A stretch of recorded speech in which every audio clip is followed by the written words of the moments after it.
신약 성경에서 이제 에베소서가 교회론에서 이제 많이 활용되고 있습니다. 성경은 하나님을 믿었던 신앙인들이 그들의 삶 속에서 하나님을 만나고 체험한 신앙 고백의 내용을 담고 있습니다. 따라서 우리는 그들의 신앙 고백과 신앙 체험이 담긴 성경 속에서 교회의 성격, 본질, 조직 등을 발견할 수 있을 것입니다. 근데 제가 볼 때는 조직 같은 것은 할 필요가 없습니다. 하면 좋겠지만 안 해도 될 것 같아요. 내용은 많지만은 하지 않아도 여러분들이 대충 알고 계시기 때문에 교회라는 단어를 최초로 사용하신 분은 바로 예수 그리스도이십니다. 교회는 주님은 그리스도시요. 그러니까 성경 원문에는 주라는 단어가 없다고 말씀드렸죠. 당신은 그랬어요. 교회는 당신은 그리스도시요 살아계신 하나님의 아들이시니이다라는 마태복음 16장 16절 거기 신앙 고백에 사도 베드로가 했을 때 거기다 대고 예수님께서 내가 이 반석 위에 내 교회를 세우리니 라고 답함으로 신약의 교회가 처음으로 나타났습니다. 그전에는 하나님의 백성으로 표기되었고 교회로는 표기되지 않았습니다. 예수님께서 이 신앙 고백을 제자들한테 물어본 그 상황이 어느 때냐면은 오병이어의 그 사건 이후에 예수님께서 제자들한테 확인하는 것이죠. 오병이어에 대해서 가장 자세하게 기술된 것이 요한복음 6장이죠.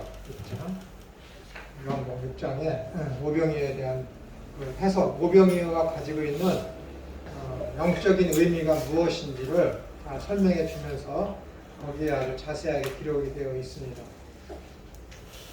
오병이어를 보시면은 그 사건이 있을 때에 많은 무리들이 예수님을 잡아다가 어떻게 했어요?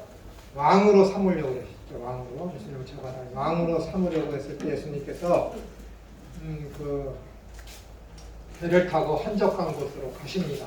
한적한 곳으로 가셔서 제자들을 따로 불러보셨을 때 예수님께서 야 사람들은 나를 왕으로 알고 왕으로 삼으려고 그런다. 그럼 너희들은 나를 누구라고 하느냐 했더니 이 제자 저 제자가 어떤 이는 죽었던 세례 요한이 살아났다고 합니다. 어떤 사람은 선지자라고 합니다. 라는 그런 여러 가지 이제 다른 사람들이 예수님을 대해서 생각하는 것에 대해서 제자들이 대리인으로서 이야기를 하죠. 예수님께 그러면 너희들을 직접 너희들은 나를 누구라고 하느냐 라고 이제 물으면서 이 대답이 나온 것입니다. 그런데 이 요한복음 6장에 보시면은 예수님께서 많은 이적을 행하고 오병이어의 기적을 맛보고 했을 때 무리들이 예수님을 또 찾아오죠. 예수님께서 다른 곳으로 옆으로 가셨을 때 많은 무리들이 찾아오죠. 그러니까 예수님께서 하시는 말씀이 너희들은 내가 행한 그런 이적을 보고 온 것이 아니라 먹을 것을 보고 나를 찾아왔지 라고 얘기합니다. 그러면서 내가 조금 전에 행했던 그 오병이어라는 것은 이러한 의미이다. 내가 생명의 떡이고 내가 참 만나다 라고 얘기하니까는 많은 무리들이 어떻게 돼요? 내가 알고 있던 생각했던 그 메시아가 아니네 하면서 예수님을 다 떠나죠. 수많은 기적을 체험하고 경험하고 알았던 자들은 다 떠납니다. 그러니까 예수님께서 제자들한테 그러죠. 그럼 너희도 나를 떠나려느냐 했더니 베드로가 그러잖아요. 생명이 여기 있는데 우리가 어디로 가겠나이까 라고 얘기하죠. 당신은 그리스도이시며 살아계신 하나님의 아들입니다 라는 그런 고백을 요한복음에서는 이렇게 다른 다른 방법으로다가 표현하고 있습니다. 이렇게 수많은 기적을 알고 또 경험했던 사람들은 어떻게 되는 거예요? 예수님이 당신에 대해서 실체에 대해서 말하니까 다 떠났습니다. 신기하지 않습니까?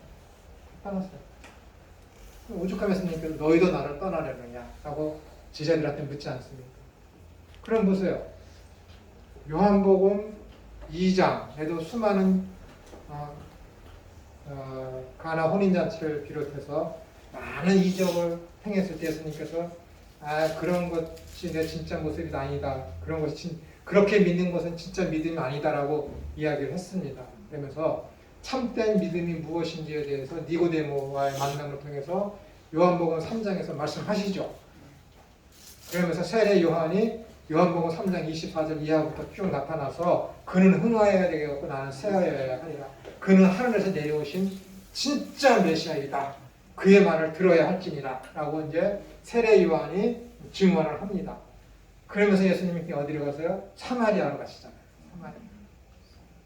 다른 사람들은 다 사마리아를 회피하면서 가는데 그 요한복음 4장 7절인가 어디를 3절인가 보시면은 예수님께서 사마리아를 꼭 가셔야 하는지다. 그렇게 이야기를 합니다. 꼭 가셔야. 다른 사람은 다 사마리아를 피하서 가는데 예수님은 사마리아 땅을 가요. 그리고 사마리아 여인을 만나고 그 동네 사람들을 만나서 어떻게 돼요? 말씀을 통해서 그들에게 복음을 증거했더니 그들이 다 믿었어요. 그렇죠? 다 믿었어요. 여인이 가서 전했더니 그들이 찾아와서 예수님을 믿고 믿어서 어떻게 돼요? 예수님을 자기 마을로 데려가려고 하잖아요. 그런 사건이 일어나서 예수님을 믿었어요. 참 신기하지 않습니까? 이방이면서 하나의 이적도 맛보지 못했던 사마리아인들은 믿었는데 수많은 이적을 체험하고 알았던 유대인들은 어떻게 되는 거야? 영적인 얘기를 했더니 다 떠났어요. 무섭지 않습니까? 부자가 죽었어요. 거지 나사로도 죽고 부자가 얘기하죠. 예수님 아브라함한테 얘기 청하잖아. 여기 나사로를 저 땅으로 내버려 보내서 내 가족한테 그렇게 살지 말고 예수님 믿으라고 얘기해 주세요. 그랬더니 아브라함이 뭐래? 얘야 살아서 말씀으로다가 복음을 증거해서 안 믿었는데 안 믿었으면은 여기서 죽었던 자가 살아서 땅에 내려가서 복음을 증거한다고 해도 그들이 믿을 것 같으냐? 안 믿는다라. 기적을 행하고 능력을 행하면 믿을 것 같으죠? 안 믿는다니까.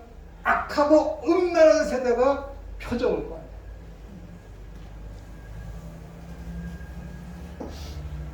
안 믿어요. 기적을 통해 믿을 것 같다고요? 안 믿는다니까. 제 어머니가 신유의 은사가 굉장히 강했거든. 말로 표현할 수 없어요. 당신의 죽음까지 내다봤어요. 그 정도였어요. 오죽하면 하나님한테 은사 좀 그만 주세요 라고 할 정도였어요. 지나가는 사람 대갈통 보면 뭔 생각하는지 다 안 되니까. 아무도 우리 어머니 앞에서 거짓말 못했어요. 그 사람들의 속마음을 다 뒤집어 놓으니까 삼양동에 있던 이일 목사님이 주최하던 그 교회에 권사 3명이 오다가 안 온다니까요. 자기의 속마음이 다 들어. 헌금을 왜 하는지 다 알아. 권사들. 그러니까 안 와. 뭘 들어주냐?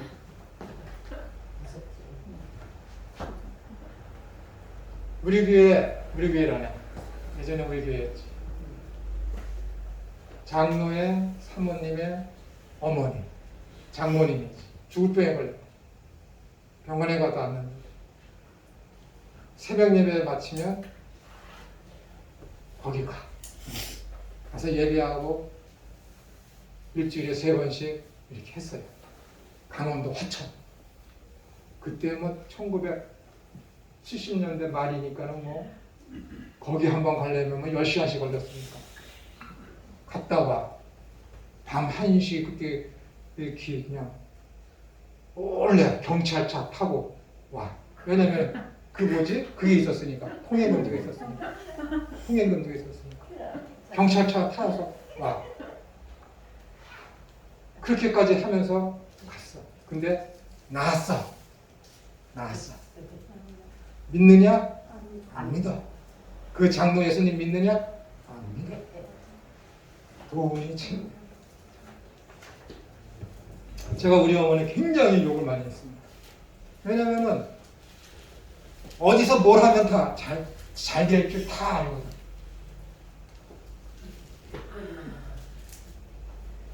누가 무슨 마음 먹고 어디 가서 장사하려고 그러는데 좋을까요? 무당짓을 하는 거야, 어머니가.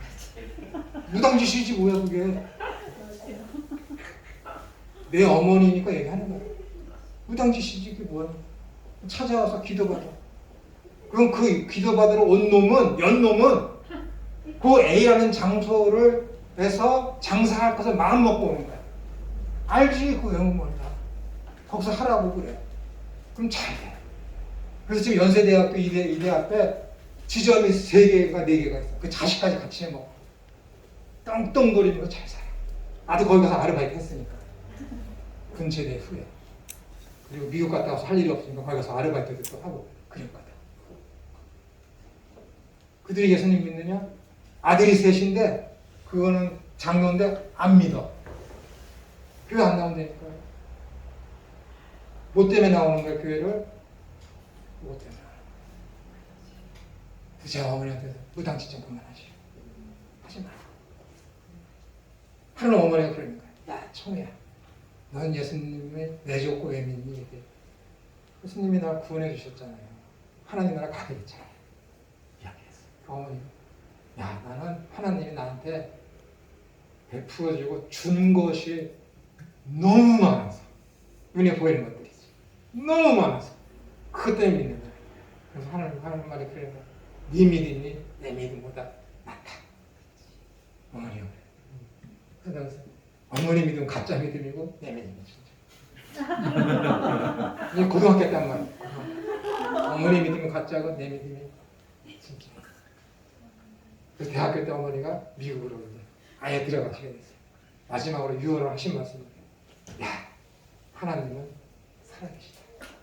하나님은 살아계시다. 그래서 어머니는 하나님한테 눈에 보이는 걸 받은 걸 많이 받은 것을 통해서 그걸 느끼시죠. 그랬어요. 그건 부차적인 거예요. 아무리 봐도요 기적, 물질 그런 걸로 하나님 잘 믿는 사람 없습니다. 그런 것을 통해서 잘 믿으면은 성경에서 그런 얘기가 많이 나와요. 아무데도 없다니까. 그건 진짜 믿음이 아니라니까요. 제가 저번 주에 말씀드렸죠. 신기한 일이 너무 많이 일어나요. 말로 못한다니까. 거짓말이라고 할까봐 말을 못하는 거야. 거짓말이라고 할까. 지어낸 얘기지 할까봐 말을 안 해. 난 내가 치매 걸린 줄 알았다니까요. 어떻게 내가 이 자리에 와 있지? 왜 여기에 와 있지? 며칠 지나면 왜 내가 거기에 가야만 했고 거기에 있었는지를 답이 그때 나와. 이미 늦은 거야. 이미 늦은 거야. 이미. 어제도 생각했어.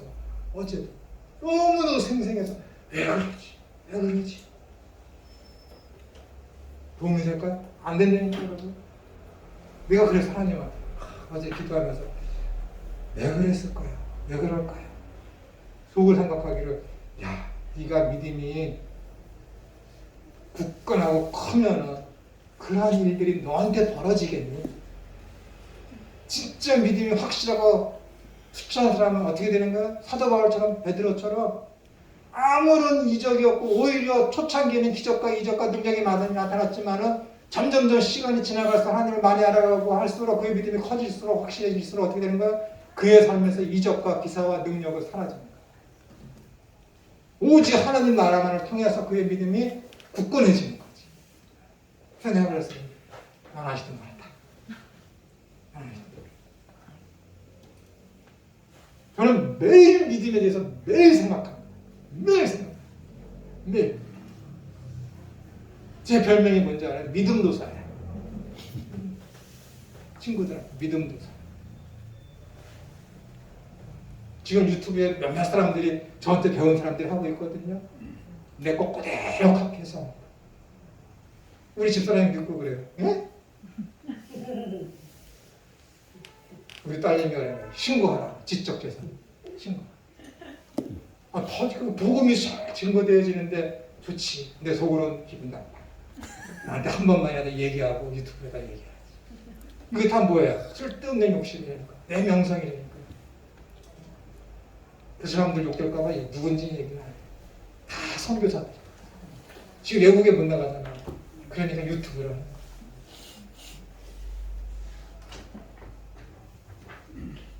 누구에게나 욕심이 있어. 성경을 통해서도 그렇고 실제 삶을 통해서도 그렇고 이적과 표시를 통해서 믿음이 생기느냐? 아니요. 불가능합니다. 거의 불가능.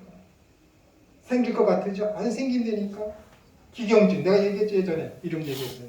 기경진이라는 애. 믿음이 너무 좋아. 그래서 군대에 있을 때 하나님 오늘 별똥별 3개만 떨어지는 걸 저한테 보여주십시오. 그러면은 하나님께서 내가 신학교 들어가는 것으로 알고 내가 신학교 들어가겠습니다. 근데 그날 진짜 별똥별 3개가 지나가. 한 10몇 년 전까지 내가 알고 있을 때 홍대에서 술집했습니다. 홍대에서 술집했어요. 신학교까지 졸업하고 내 아버지 교회에서 전도사 생활도 했어요. 될 것 같으죠? 그때는 뜨겁지. 야, 내가 기도했더니 이루어졌네. 오늘 기도했더니 그 이루어지는 거야. 유혹에 넘어가서 그런 하나님을 시험하지 말라고.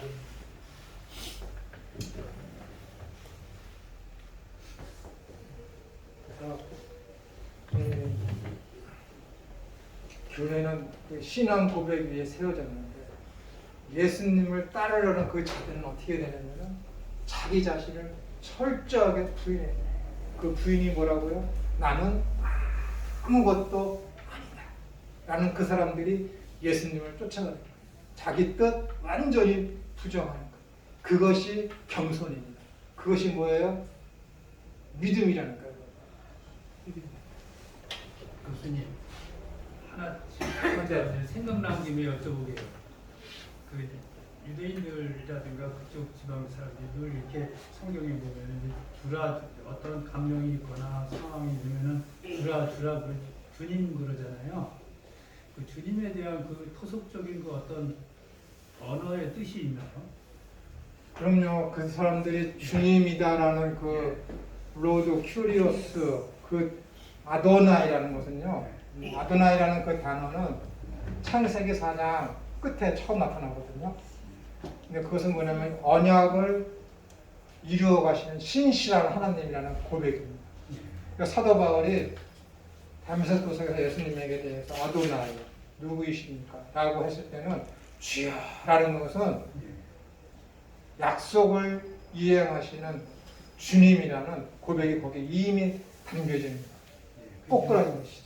그 일반 사람들의 그 상황 속에서도 그 하나님과 관계 없는 상황 속에서도 이렇게 주라고 이야기하는 것 그런 것들이 유대인들은 그렇게 하지 않습니다.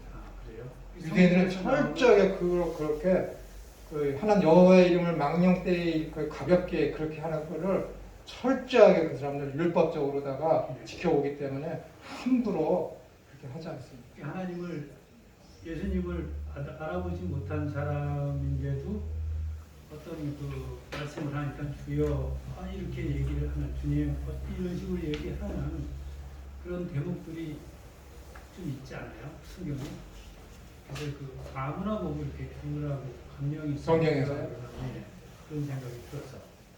예를 들어서 아까 그 사마리아 여인 같은 경우에도 하나님이신지를 모르는데도 거기는 또 알고 그러는지는 모르겠으나 그때도 그렇고 또 예를 들어서 이제 그 아브라함 역시도 이제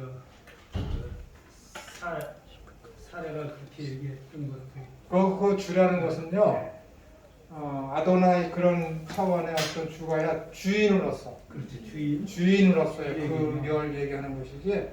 다른 어떤 그 약속을 지키신 신기신 하나님에 대한 그런 디바인 네임, 그러니까는 신적인 그런 고백으로서의 주님이 아닙니다.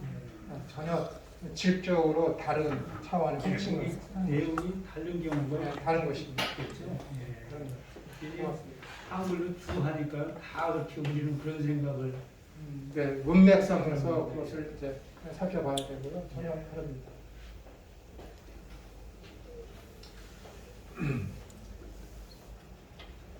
그 백성의 모임이 구약에서는 에다와 카할로 표기되었지만 아직 교회로는 표시하지 않았습니다. 카할이 부르다라는 그런 뜻입니다. 그다음에 후에 히브리어 성경이 히라버로 번역될 때 카할이 교회인 에클레시아로 표기되었고 에다는 회당인 시나고게로 번역이 되었습니다. 그러니까 이스라엘 사람들이 지금도 그렇지만은 어떤 지방에 가서 그들이 3명 이상만 모이면 어떻게 되는 거예요? 회당을 짓잖아요. 한국 사람들 기독교인들은 교회 예배당을 짓는다고 그러고, 그래서 그 교회 그 이스라엘 사람들이 짓는 그 회당을 헬라어로다가 시나고게 이렇게 하는 거예요. 시나고게라고 하는 것이죠. 에다라는 그런 모임 공동체라는 것을 시나고게로 번역을 했다라는 것이고, 카할 불렀다라는 이런 단어를 에클레시아로 번역을 했다라는 것입니다.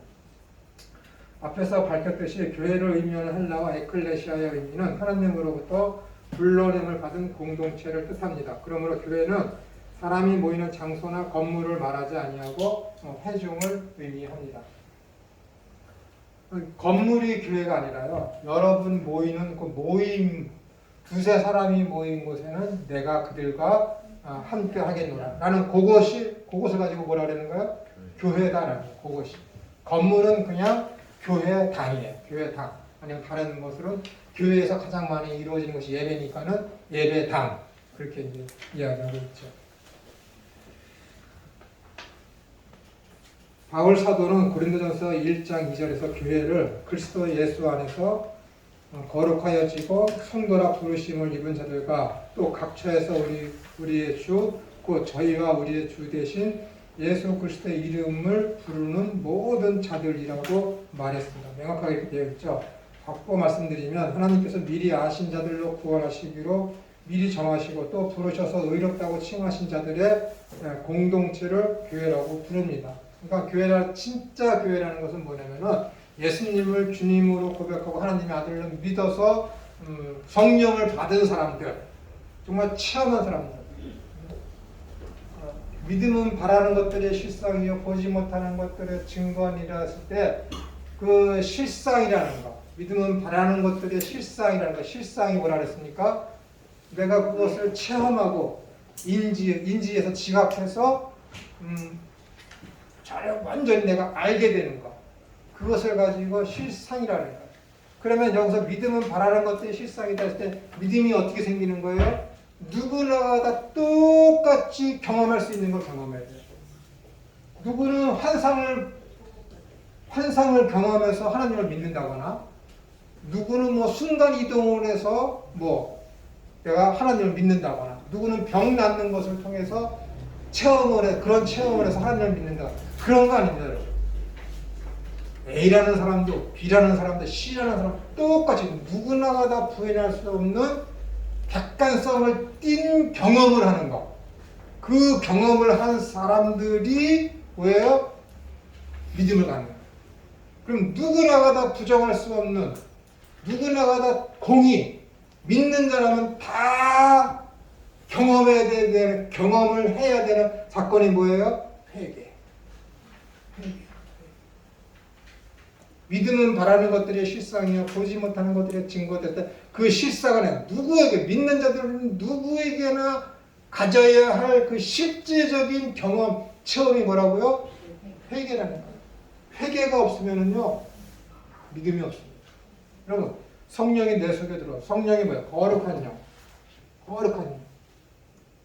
그 거룩한 영이 내 속에 들어왔는데 그 사람이 어떻게 되겠습니까?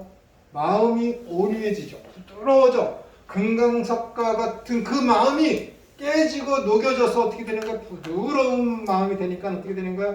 자기 자신이 죄인임을 깨닫고 눈물 흘리면서 회개하는 역사가 일어날 수밖에 없습니다. 그 경험이 없는 사람? 가짜입니다. 요한복음 17장에 어떻게 됐어요? 성령이 오시면 어떻게 되는 거야? 성령이 하시는 일이 3가지가 있더라잖아요. 죄에 대하여, 의에 대하여, 심판에 대해. 죄에 대해라는 뭐라고 그랬어요? 예수님을 하나님의 아들로 믿지 않는 거. 그걸 죄라니까요, 여러분. 여태까지 내가 예수님으로 내 마음대로 살고 하는 그런 것들 말고, 예수님을 하나님의 아들과 그리스도로 시인하지 않고 믿지 못했던 그것을 죄로 여기는 그 마음. 성령님이 들어오시면 어떻게 되는 거예요? 그 마음이 생긴다니까요, 여러분. 바보 같은 게 어떻게 그렇게 예수님을 믿지 않는 것을 가지고 죄라고 누가 여길 수 있습니까? 못 여긴다니까, 여러분. 어떻게 예수님을 하나님의 아들로 안 믿는 게 죄지? 어떻게 하나님 나라를 내가 인정하지 않는 것을 가지고 죄라고 그러지? 누가 그것을 죄라고 그래요? 법을 어긴 것을 보고 죄라고 그러지. 이제 성령이 들어오시면 어떻게 되는 거예요? 죄에 대한 개념이 바뀌는 거예요. 예수님을 믿지 않는 그게 죄로구나. 성령이 들어오시면 그렇게 한다는 거예요. 의에 대해라는 뭐예요? 의에 대해라는 예수님께서 하나님 나라에 올라갔다는 거예요. 네, 그 의에 대해 하나님 나라에 올라갔다는 게 뭐예요? 예수님이 하신 모든 일들이 다 옳았다라고 인정하는 거예요. 심판에 대해는 뭐예요? 예수님을 믿지 않는 자들 이미 다 심판을 받았다라고 얘기하는 거예요. 성령님께서 하시는 일이 그거라니까. 죄, 의, 심판. 그것을 이루시는 거예요. 그것이 없으면 여러분 가짜니까 여러분. 회개를 안 하셨어요? 그거 하나님 나라에 못 들어가요. 여러분. 회개하라. 천국이 가까이 합니다. 첩보. 회개하라. 천국이. 회개에 합당한 열매는 되지. 회개가 뭐라 그랬어요? 메타노이야. 저번 주에는 생각도 안 났는데 이번 주에 생각. 저번에는 뭐 육신의 안 보고 이생애자 그것도 생각이 안 났다. 이 메타노이아가 뭐예요? 메타 뭐뭐로부터 노이아 또 종교적인 그런 색채에서부터 뭐예요? 돌이키는 거라니까 여러분. 악한 사탄의 그 종교에서 돌이키는 거. 응? 그게 여러분 회개예요. 회개 돌이키는 거. 그래서 삶의 윤리적이고 도덕적인 삶에서의 돌이킴이 아니라 악한 사탄을 추종하는 그 삶에서의 돌이킴이에요. 그것을 가지고 회개라고 하는 거예요. 그 회개가 없으면 안 된다니까요. 예수님을 주님과 하나님의 아들로 고백하는 그 믿음이 그 고백이 없으면 가짜니까요, 여러분. 가짜예요. 그러니까 회개가 반드시 따라야 돼요. 1차적으로. 이 회개가 없으면은 그건 하나님을 믿는 자가 아닙니다. 하나님 나라에 들어갈 수가 없어요.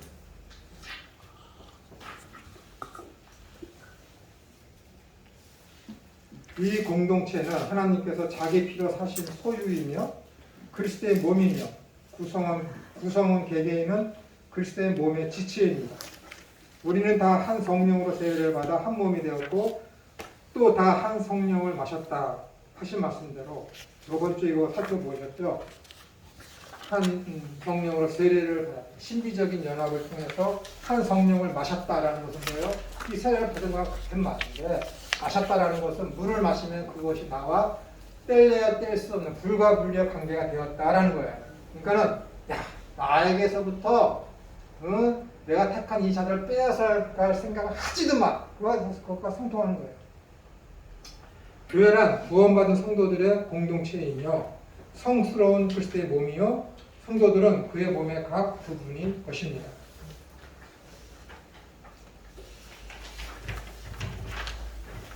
그렇죠? 그러므로 교회는 본질적으로 의도적으로 구조적으로 하나이며 우주적입니다. 전 세계의 교회가 하나인 것은 그리스도가 한 분이신 것과 한 성령을 받은 자들이기 때문에 그렇습니다. 비록 세상에는 여러 종류의 교단이 있고 각 나라와 지역마다 많은 교회들이 있지만 엄격한 의미에서 볼 때 교회는 오직 하나인 것입니다. 그래서 영적인 교회는 하나밖에 없는 것이죠. 우주적으로. 왜냐하면 모든 교회는 다 예수 그리스도 안에 있으며 예수 그리스도가 머리이시기 때문에 그렇습니다. 교회는 분명히 세상으로부터 불러냄을 받은 사람들의 모임입니다. 불러냄을 받은 목적은 모여서 하나님께 예배하며 제자의 양육을 받으며 성교의 교제를 통하여 하나님 나라의 일을 성취하고자 함입니다. 교회는 하나님께서 택하신 거룩한 백성의 모임이지만 세상 속에 세워져 있기 때문에 세상과 분리되어 격리될 수 없습니다. 교회는 교회에 속한 모든 사람은 하나님의 종이며 하나님 나라의 일꾼입니다. 세상 속에 세워진 하나님 나라의 일꾼들은 세상 속으로 들어가 빛과 소금의 역할을 해야 합니다. 이게 본질입니다, 여러분.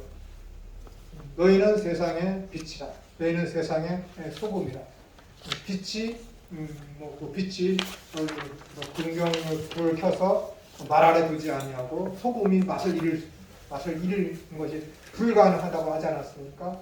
그러니까 반드시 필연적으로 예수님을 믿는 사람이라면은 소금과 빛으로서의 삶을 살아가게 될 수밖에 없다는 건 필연성입니다. 필연적인 거예요. 세상 속에 세워진 하나님 나라의 일꾼들은 세상 속으로 들어가 빛과 소금의 역할을 해야 합니다. 그래서 하나님의 나라의 백성들은 세상 속으로 흩어져 전도하며 봉사하며 구제해야 합니다. 그렇게 함으로써 하나님의 나라를 확장시켜 나가야 합니다. 그래서 여러분과 제가 이 자리에 있게 되는 것입니다. 또한 신약성경 베드로전서 2장 9절부터 10절에서는 교회에 대해서 선언적으로 말씀하고 있는데 이 부분이 중요하기 때문에 따로 생각해 보겠습니다. 첫째, 교회는 하나님으로부터 뽑힌 사람들의 공동체입니다. 한번 볼까요? 베드로전서 2장 9절부터 10절 제가 읽어드릴게요. 오직 너희는 택하신 족속이요 왕같은 지성들이요 거룩한 나라요 그의 소유된 백성이니 이는 너희를 어두운 데서 불러내. 어두움이라는 것은 뭐예요? 죄죠, 죄. 한번 살펴보겠습니다. 창세기에 보시면은 첫째 날 하나님이 빛을 창조하셔서 빛을 밤이라 칭하시고 빛을 밤이라 칭하시고 뭐라 그래요? 네? 빛을 낮이라 칭하시고 어두움을 밤이라 칭하시고 구분하자. 구분이라는 히브리어가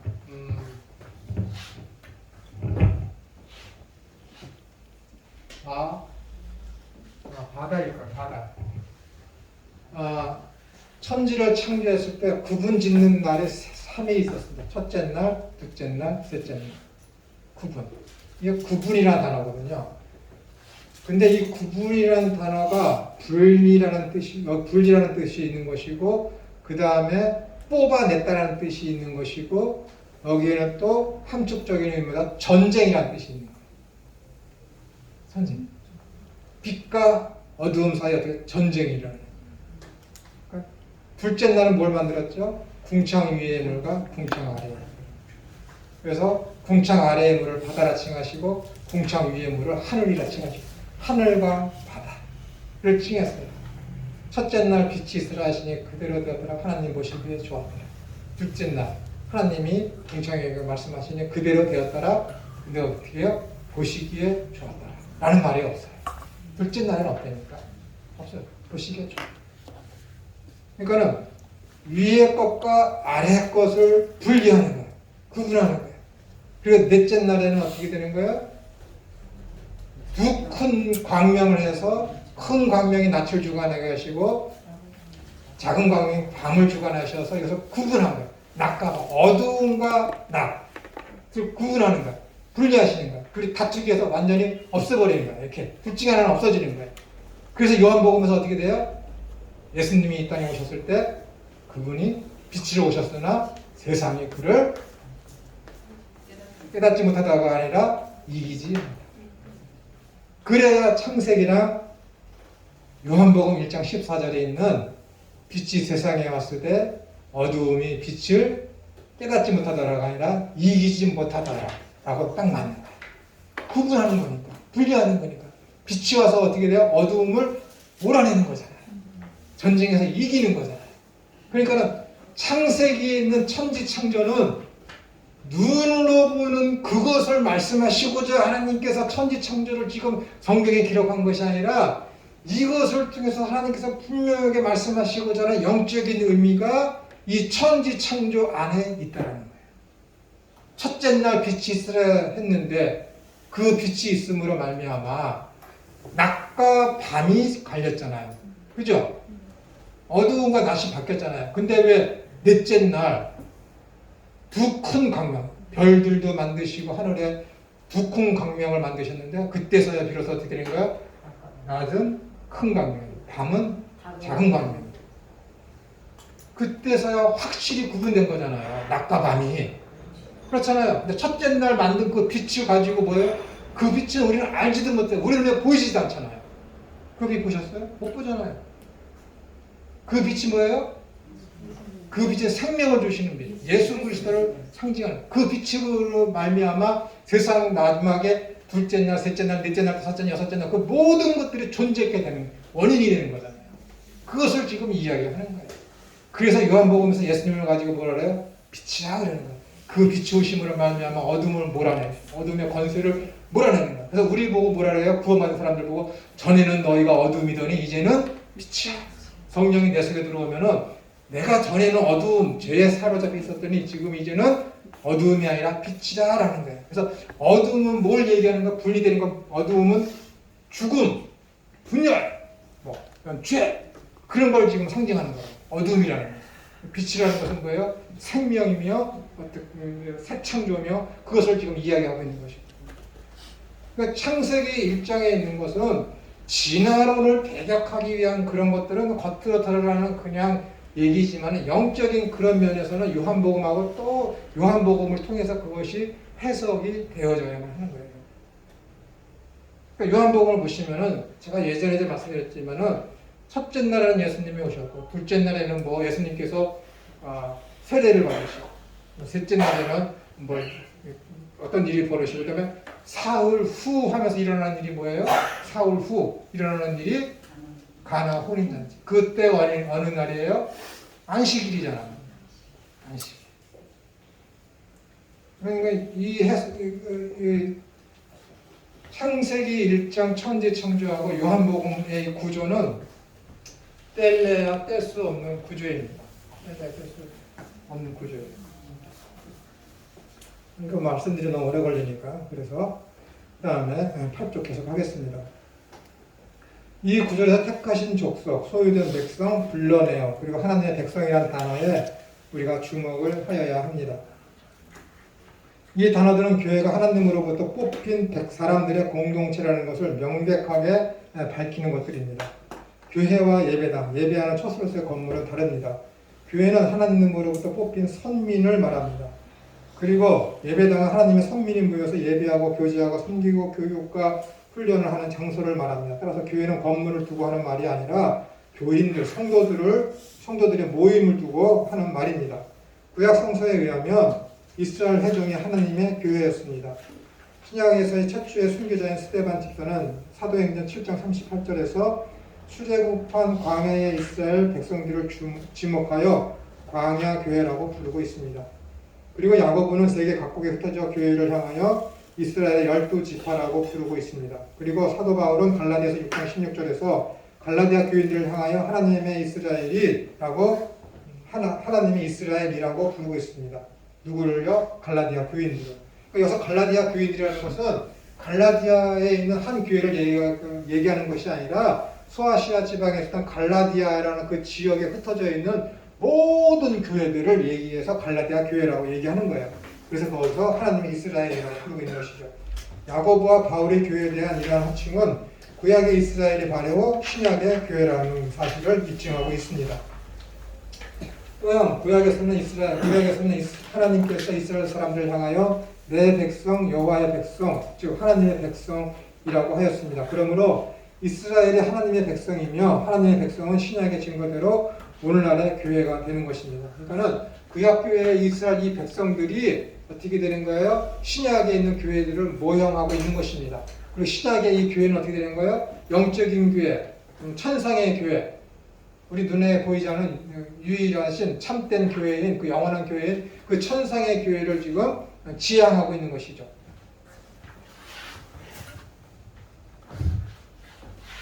여기 구약의 교회가 있습니다. 이 구약의 교회는 뭐예요? 신약의 교회를 예표하는 그림자 역할을 하는 거예요. 그림자.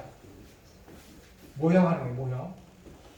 그렇다고 이것이 참된 교회냐? 아니야. 참된 교회의 모형에 대해서 성경에서 누누이 많이 얘기하고 있지 않습니까? 근데 이 구약의 이 교회나 신약의 이 교회는 무엇을 지향하냐면은 천상의 교회를 지향하는 거예요. 둘 다 뭐예요? 무형교회예요. 이것들은 다 지상교회라고 얘기하는 거예요. 유형교회, 지상교회, 그 다음에 말씀드리겠지만은 전투적 교회라고 이렇게 지상의 교회를 이야기하고 있습니다.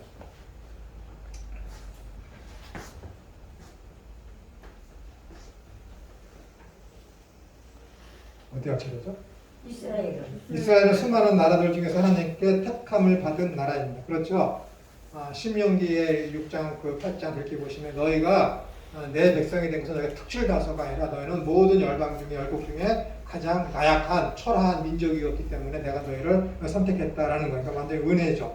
그런데 이스라엘이 하나님으로부터 택함을 받은 이유가 그들이 강하거나 선한 나라이기 때문이 아니라 순전히 하나님의 은혜였습니다. 신명기 4장 37절에서는 여호와께서 내 열조를 사랑하신 고로 그 후손 너를 택하시고 큰 권능으로 친히 인도하여 애굽에서 나오게 하셨다라고 하였고 7장 7절에서는 여호와께서 너희를 기뻐하시고 너희를 택하심은 너희가 다른 민족보다 수요가 많은 연고가 아니라 너희는 모든 민족 중에 가장 적으리라라고 했습니다. 그리고 10장 15절에서는 여호와께서 오직 내 열조를 기뻐하시고 그들을 사랑하사 그 후손 너희를 만민 중에서 택하셨으니 오늘날과 같으니라라고 하셨습니다.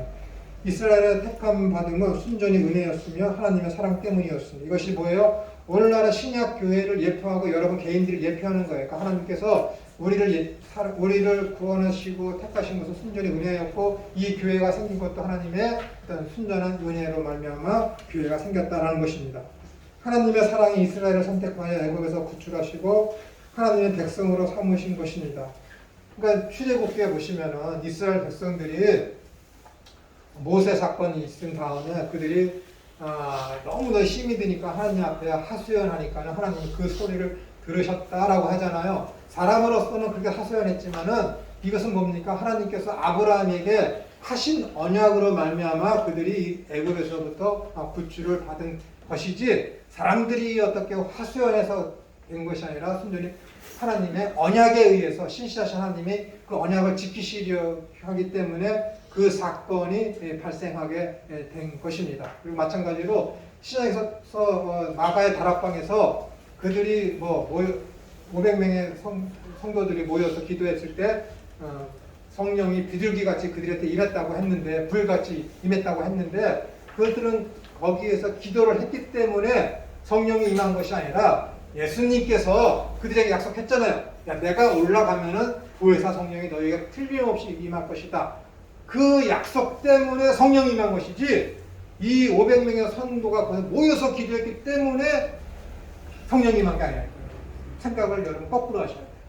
언약 때문에 하나님이 신실하신 그 하나님이 언약을 이루시기 위해서 이스라엘 백성들을 애굽에서 430년 만에 그들을 구출하신 것이고 마가의 다락방에 성령님께서 임하신 것도 뭐예요? 예수님께서 언약을 하셨기 때문에 임하신 거야. 예레미야서 32장, 에스겔서 32장, 33장에서 뭐라고 그랬어요? 내가 성령을 너에게 부어줘서 너희 마음을 높게 하리라. 그래서 거기다가 뭐예요? 새 계명을 내가 너에게 심어주리라. 라는 그 약속 때문에 어떻게 된 거예요? 보혜사 성령님이 오신 것이지 마가의 다락방에서 500명의 성도들이 거기서 기도를 했기 때문에 임한 게 아니니까 여러분. 거꾸로 생각하셔야 돼요. 우리가 우리의 죄를 사하여 준 것 같이 우리의 죄를 사하여 주옵소서. 주기도문에 이 내용이 있죠. 그럼 어떻게 되는 거예요? 내가 여기 이 성도님을 용서하지 않으면은 하나님이 나 용서 안 합니까? 아니니까요. 이것은 뭐예요? 거꾸로 생각해야 돼. 하나님으로부터 그 만달란트의 그 빚을 탕감받은 그런 큰 죄를 용서함을 받은 자라면 반드시 네 형제를 너는 용서하는 상태로 있어야 된다. 그 얘기를 하는 거예요, 여러분. 거꾸로 생각해. 어떻게 내가 용서 안 하면 하나님이 나를 용서 안 하신다? 이미 나 용서받았는데? 이거 70번씩 7번씩 용서하라는 것이 뭐라 그랬어요? 이미 미래에 있을 그 모든 죄까지 다 용서한 상태로 살라라는 거예요. 그게. 그러니까 여러분 누구랑 상대를 하는데 70번씩 7번 490번 똑같은 죄를 그렇게 여러분들한테 죄를 지어서 용서함을 받아야 할 필요성을 느끼는 사람이 있습니까? 없다라니까요, 여러분. 그건 뭐예요? 이 아이가 A라는 사람이 나한테 실수를 하고 용서함을 받을 것이 있으면은 이미 용서한 자로서 삶을 살라라는 거예요. 그럼 사람은 미워해봤습니까? 부부싸움하고 형제간에 다투고 친구가 다퉜을 때 싸우면 마음 편합니까? 불편한 거죠. 괴로워요. 뼈가 깎이는 아픔이 있다니까요. 어떻게 살아야 돼요? 차라리 용서하십시오. 차라리 사랑하십시오. 그게 더 편하다니까요, 여러분. 미워하느니 그냥 차라리 용서하고 차라리 사랑하십시오. 그게 여러분의 피골 성적을 면하게 해줍니다. 얼마나 그 사람이 윤택하고 얼마나 그 사람이 나를 평화롭게 하는데 용서하는 것이, 사랑하는 것이. 여러분 마음에 새기십시오. 차라리 사랑하자. 차라리